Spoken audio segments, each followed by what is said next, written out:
Good afternoon, ladies and gentlemen. We're about to begin. There's a couple of seats still left here. I know it's standing room only, but there's a couple of seats up in the front here if people would like to take their seats. Good afternoon. I'm very pleased and delighted to introduce Professor Klaus Schwab, who, as you know, is the founder and executive chairman of the World Economic Forum. He's here today in Haifa to receive an honorary doctorate that we're very proud to bestow upon him. He's going to be discussing this afternoon with us his book, The Fourth Industrial Revolution, a book that came out not too long ago that's been both thought-provoking and contentious. Prior to founding the World Economic Forum, Professor Schwab was professor of economics at the University of Geneva. And after forming the European Management Forum in 1987, this then became the World Economic Forum that now meets yearly at Davos. As we all know, we're delighted to have him with us this afternoon. Professor Schwab.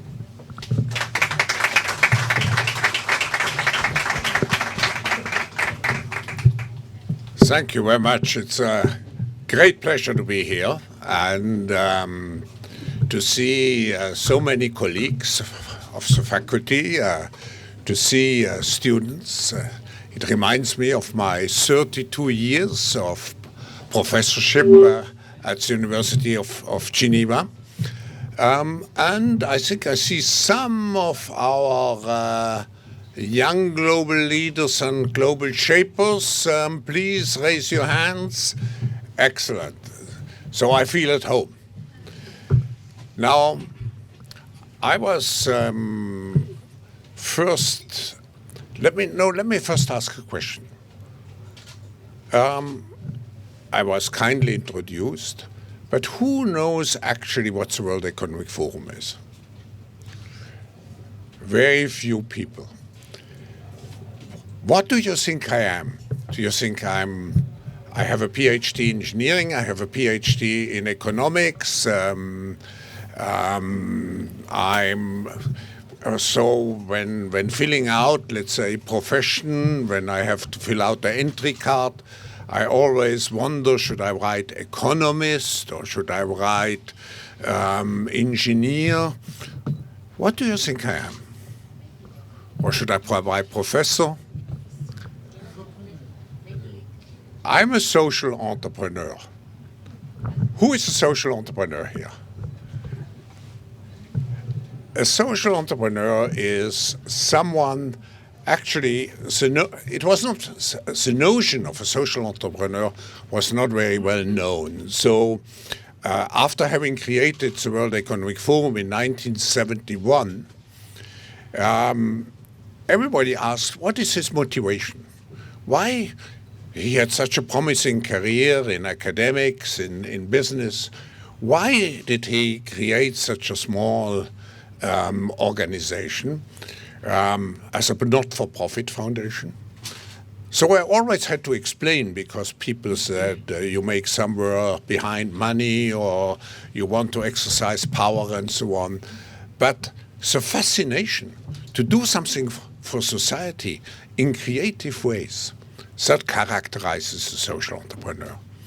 And I was so fascinated by my own experience that 15 years ago, Hilde, my wife, and I created a second foundation, which is called the Schwab Foundation for Social Entrepreneurship. And today we support about 350 social entrepreneurs. But what is the forum? In 1971, I wrote a book on the so-called multi-stakeholder concept. And I think I was the first who documented this concept, which means that business leaders should not only serve shareholders, but all those who have a stake in a company. And the book became a success. And afterwards, I felt I should create a foundation, a platform, where stakeholders could meet, to interact, and to shape the future. And that's the World Economic Forum. And out of a small foundation, actually, my first collaborator is sitting just here in the first row. out of a small foundation, today we are the leading multi-stakeholder organization in the world. We have the status, actually, of an acknowledged international organization for public-private cooperation. And everybody knows Davos, where, let's say, our stakeholders come together at the beginning of the year, but that's only a small part of what we are doing. Today we are involved in many, many projects, for example, improving the agriculture in Africa, creating access to broadband technologies all over the world, and so on. And we work always in cooperation with governments and business. Now, I'm not just a social entrepreneur. I'm also somewhere an engineer, fascinated by new technologies all my life. And I was thinking just 2 years ago, what will be the impact of all those new technologies which we are seeing on society, on economics, on our individual lives? And I coined this notion of the fourth industrial revolution and wrote a book, and people said, but why fourth industrial revolution? People speak about Industry 0.4. And my response is, yes, but Industry 0.4 just deals how we create a more efficient production process. The fourth industrial revolution means that we are entering a completely new world. A world which is very different from the past. And a world which is coming on us, I would say like a tsunami, or coming from Switzerland, I should say, like an avalanche. When I wrote this book at the end, with the help of the best specialists, I enumerate about, I think, 24 different technologies, going from artificial intelligence, robotics, CRISPR, and self-driving cars, and so on and so on. And many of those technologies, just 18 months ago, were considered to be science fiction. And they have become very fast reality. So one difference compared to the first industrial revolution, which brought us the steam engine, railways and so on, compared to the second revolution, which brought us electricity, mass manufacturing, compared to the third revolution, which started maybe in the 1960s, which brought us the computers, the PC, and mobile, and the internet. The fourth revolution is coming on us, as I mentioned, in exponential speed. That's one difference. The second difference, it is not just one technology. As I mentioned, I enumerated 24 different technologies. And at the end, it is a fusion of the material or physical, biological, and digital world. What we are seeing now in new technological breakthroughs, I just had also the pleasure to see the Center for Neuroscience here. I think at the end, we will see a combination, a power which is based on a combination of those three dimensions: physical, biological, and digital. Another, and maybe the most important differentiation, is that the fourth industrial revolution is not changing just what we are doing. When we look back at earlier technological inventions, they made our life easier. They influenced what we were doing. It created better communications, better transportation, and so on. But the new technological innovations, the fourth one, is changing to a large extent ourselves. It's a who is affected. Just think of, there's a countryman, and I have nearly a bad conscience to talk about those things in Israel, which is so far advanced. But if you look at the book of Professor Hariri, Homo Deus, you see, brain advancement, and when you see what's happening in artificial intelligence and so on. So it's augmenting ourselves. Now, this revolution has quite some consequences, and in my short speech later I will mention some of those. One of the consequences is, and I'm not going into the impact on, we may do so in the discussion, on the impact on let's say, skills, labor markets, but one of the impacts which we have to consider is that we need a different style of leadership in this fourth industrial revolution. We need a more human-centered leadership, because if we want, I remember at our meeting in Davos 2 years ago, Eric Schmidt said, it's a race of robots against human beings. If we really want to compete with robots, we should not repeat with robots by becoming more computer-like or more robot-like. I think we will win the competition only if we really cultivate what makes us human. So a more human-centered leadership style is probably one of the consequences. So many other, let's say, highly interesting topics, and I promised that I would leave most of the time for discussion and interaction. So I will stop here, and after the short introduction, and enter, hopefully, into a dialogue with you.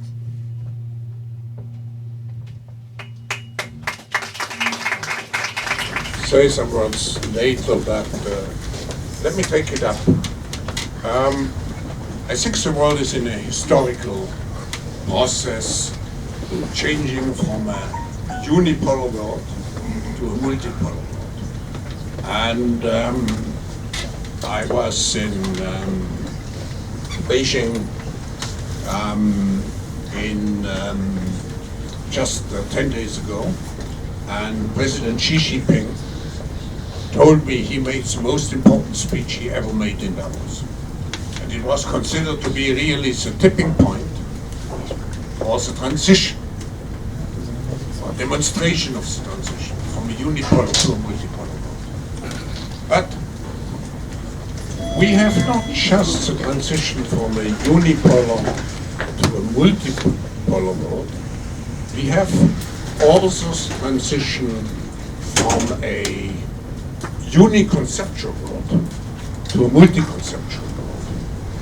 And I'm very concerned about it, because we have now different concepts of what democracy is, different concepts of how you manage global affairs, how you manage your national affairs, different concepts related to the role of the media, and so on and so on.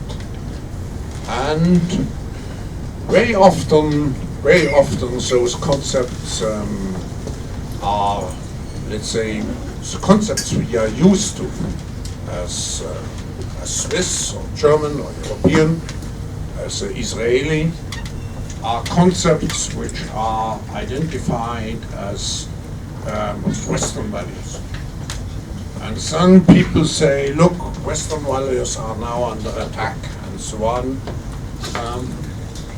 Let's not forget those values which are dear to me, and probably to everybody here in this room. Those values are not Western values. Next year, in 2018, we will celebrate 60 years of the Declaration of Universal Human Rights. I repeat the word universal human rights, not Western human rights. So what we see now is new concepts which, let's say, challenge our perception of democratic order. And it's a concern. Let's put it in such a way. It's a concern. The forum is non-political, so I have to stop here.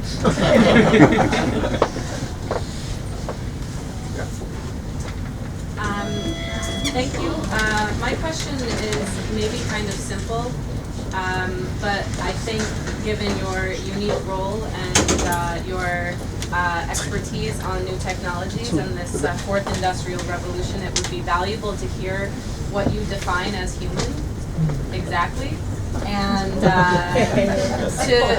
specifically, thank you. Specifically, I'm interested in what you define as human in the context of civil society and the ways in which we are, I would say, very limited or struggling right now to effectively organize to create meaningful change.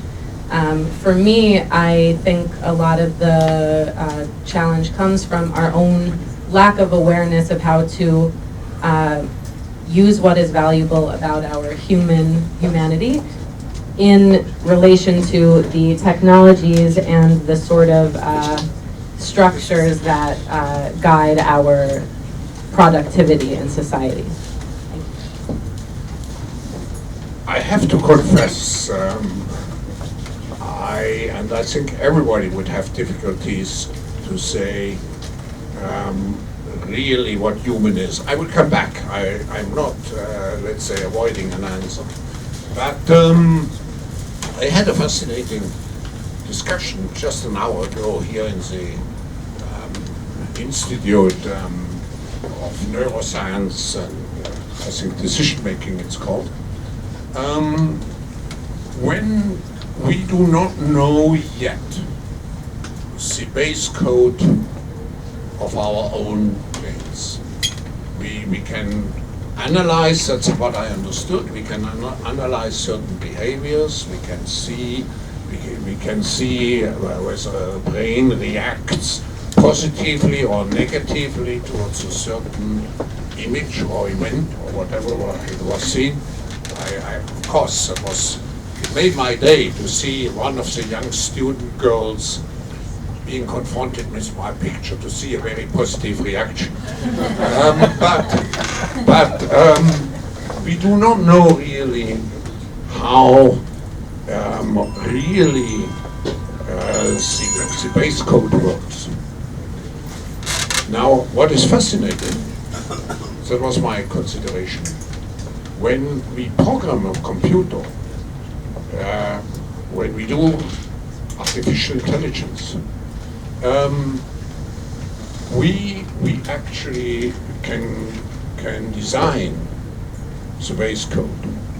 So don't we compete? And this base code and the computer can, I mean, we all know about learning machines, we know about deep learning. So the question is, and it's a serious question, can the computer be better than we are and even emulate feelings?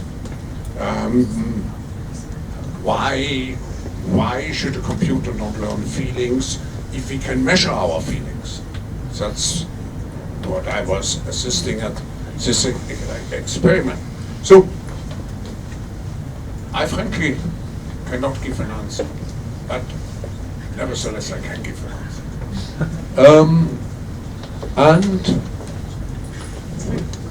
looking also at the time, I may even how shall I say, come back to the theme of this session, which is leadership in the fourth industrial revolution.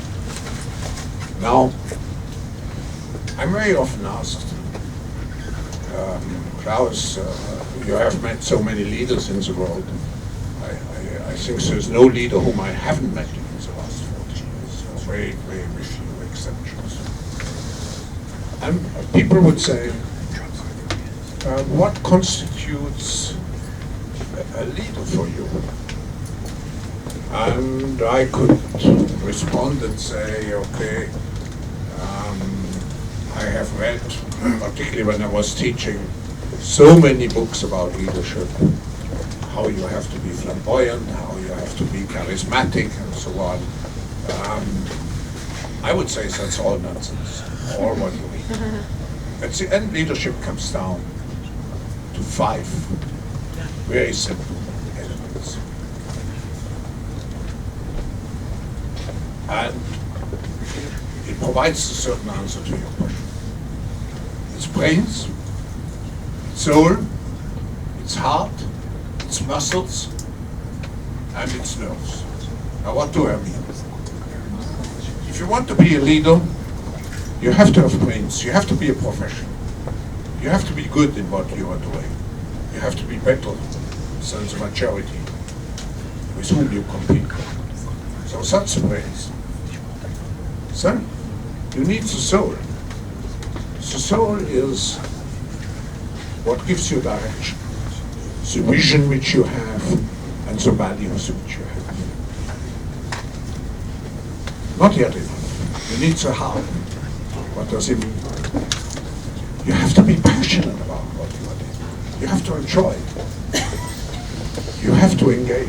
You have to show compassion for other people. And the muscles, you have to make sure that you have impact. It's how you translate your vision into action. And finally, you have the good nerves, because our life is so stressful, there are so many, so complex. Now, I come back to your question. You could ask yourself, which of those 5 dimensions can be replaced by technology? The brains, probably to a certain extent, yes. The soul, probably not. The heart, yes or no? No. No. The muscles, to a certain extent, yeah. And the nerves, probably not.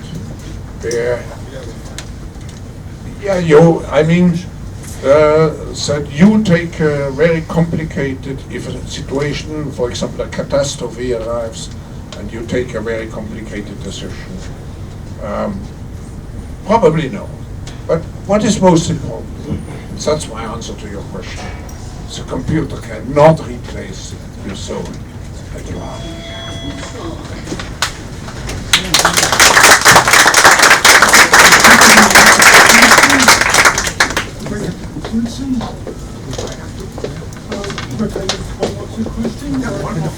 One more quick question. Before we take the question, I'll have to ask a favor of everyone here. Leaving this room is very difficult. It's going to require some global cooperation. So when Professor Schwab finishes, I'd like you to allow him and members of the Board of Governors to leave first, and then we can follow afterwards. So, one more. Okay. So if I can be a little bit optimistic in light of the pessimism that perhaps was expressed. If you look back about over the years of computer-aided activities since the birth of computer, I think the role of or the collaboration between humans and computers has been of a collaborative nature most of the time, and I'm wondering whether we have reason to use a supplementary rather than a complementary language looking forward. So people who are involved in agriculture in a large percentage, this is no longer needed. People who are involved in industry, that's no longer needed. It's transience because Gillette is selling me a blade every week instead of one ceramic one that could serve me to the rest of my life. But the time that would be spent for more value-creating activities can be can be spent wisely in conquering space, research. It's imaginable on what, but resourcefulness, human resourcefulness will find the tracks. No, I'm not pessimistic. To the contrary, I mean, I share your idea when I mentioned we have the capability to create a humankind which is more socially oriented, which is more creative, maybe more artistic, which moves much more from the notion of creating material wealth to creating well-being.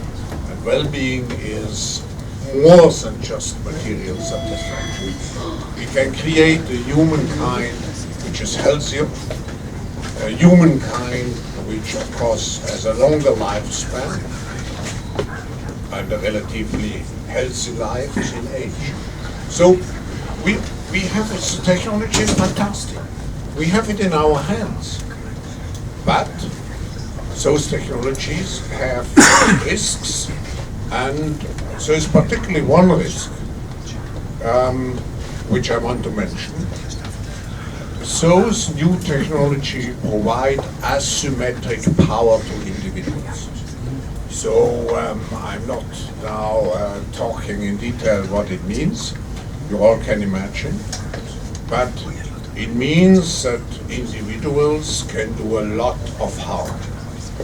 So we have to make sure that we, how shall I say, that we combat those individuals and that we shape the future in such a way that we use the potential of the new technology. And we have to be aware of the risks and we have to prepare ourselves for the risks. And that's all what the forum is doing. And it's just to give you a concrete, it's not only in our minds that we are doing something. We opened a center for the fourth industrial revolution in San Francisco, and I will have tomorrow discussions also with the government to see how we can engage Israel, to look at the technological progress, but at the same time at the societal effects, and to develop standards and protocols to make sure that those technologies are used for the benefit of mankind and not as destructive weapons. Thank you so much for your